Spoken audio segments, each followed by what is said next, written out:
we're gonna make a little bit practice a bit. It is always good to set a problem for yourself and just try to practice programming somehow. Let's make a simple calculator and say we can have like multiplication and addition and other stuff. So let's say printf enter two numbers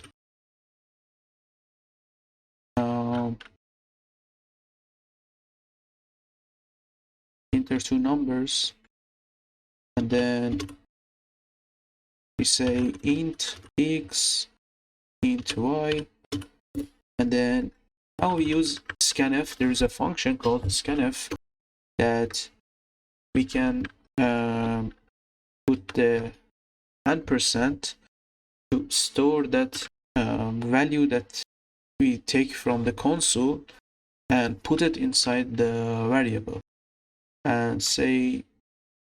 So scanf basically is a function that we can use, and we can take an input from the user and put it assign it to x or any variable. We should take also another number, and we should store it first one in x and the second one into y.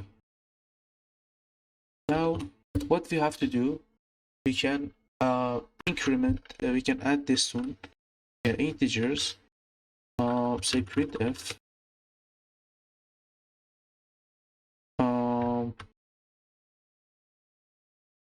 say dx plus y.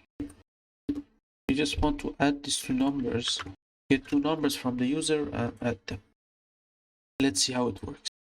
Enter two numbers, 2 and 3. Boom. We have 5. So we just added these two numbers. We can try another number. You can say like 4 and 5. And then so on. Now let's do like a division or multiplication. We can just change this to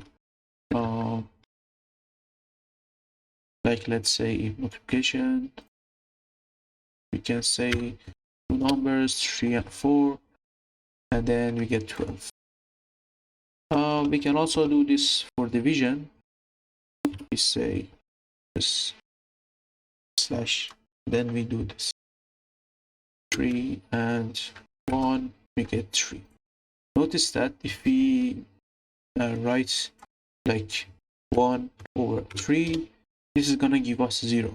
Why? Because again, this is an integer, this is a whole number, and 1 over 3 as a whole number for compiler is 0. If we say double or float, let's say float, and then if we try to